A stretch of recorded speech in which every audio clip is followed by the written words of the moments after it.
ఒక్కో సెగ్మెంట్ నుంచి 50 మంది ఢిల్లీలో ధర్నా కోసం ప్రత్యేక రైల్లో తరలించాలని Congress party plan. CM Revanth రెడ్డితో ఏఐసీసీ ఇన్ఛార్జ్ పీసీసీ చీఫ్ భేటీ. పాదయాత్ర, బీసీ రిజర్వేషన్లపై పోరాటంపై డిస్కషన్. సచివాలయానికి సోలార్ పవర్ ఆఫీసర్లతో సీఎం రేవంత్ రెడ్డి రివ్యూ. జనహిత పాదయాత్ర నేటి నుంచి ఆగస్టు 4 వరకు కంటిన్యూ. పరిగి నుంచి ఆదిలాబాద్ జిల్లా ఖానాపూర్ వరకు పాదయాత్ర. ఏఐసీసీ ఇన్ఛార్జ్ పీసీసీ చీఫ్ల నిర్వహణ. ఇది చూడండి, బీసీ రిజర్వేషన్ల కోసం బీజేపీ పార్టీ పరిస్థితి ఎట్లయిందంటే కక్కలేక మింగలేక అయిపోయినటువంటి పరిస్థితి అయింది. బీసీలకు మా మద్దతు ఉంటుంది, బీసీల పట్ల మాకు ప్రేమ ఉంటుందని చెప్పే పరిస్థితి బీజేపీ పార్టీకి లేదు. బీసీ రాష్ట్ర అధ్యక్షుడు ఉంటే తీసేసి ఓసీ రాష్ట్ర అధ్యక్షుడిని వేసిర్రు.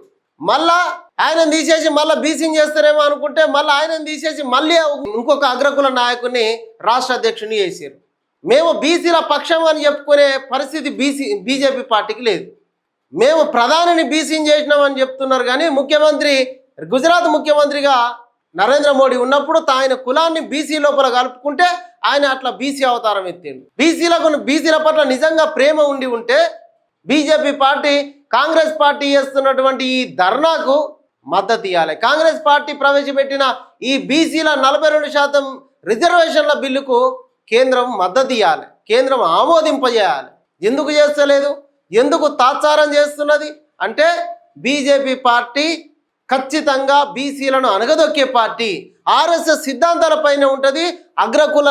అగ్రకులాలు మాత్రమే పరిపాలన చేయాలి, కింది స్థాయి కులాలు పరిపాలించబడాలి అనేటువంటి ఆలోచనతోటి బీజేపీ పార్టీ ఉంటుంది. ఆర్ఎస్ఎస్ సిద్ధాంతం గదే చెప్తుంది, కింది కులాలు కిందనే ఉండాలి, మీద కులాలు పరిపాలన చేయాలి. అందుకే రాష్ట్ర అధ్యక్షుడిని ఒక అగ్రకుల నాయకుని చేసారు.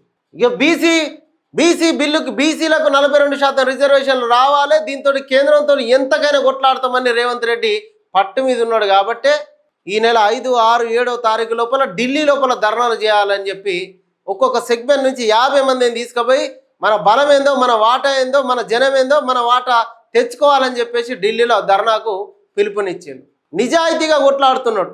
ఆయన బీసీ కాదు, అయినా కూడా బీసీల కోసం కొట్లాడుతున్నాడు. వాళ్ళ సొంత కులం నుంచి ఎంత వ్యతిరేకత ఎదురవుతున్నా పట్టించుకోకుండా బీసీల కోసం కొట్లాడుతున్నాడు. చూడు, నిజంగా రేవంత్ రెడ్డి దమ్మున్న మొగుడు. మీనాక్షి నటరాజన్ పాదయాత్ర ఎట్లా చేస్తుంది, ఆమెకి ఏం అవసరం అని చెప్పి బీఆర్ఎస్ లీడర్లు ట్రోల్ చేస్తూ ఉన్నారు. ఎందుకంటే మీనాక్షి నటరాజన్ చేస్తున్నది ఏమన్నా అధికారం కోసం పాదయాత్రనా? లీడర్లకు క్యాడర్కు మధ్య ఏమన్నా గ్యాప్ వచ్చిందా?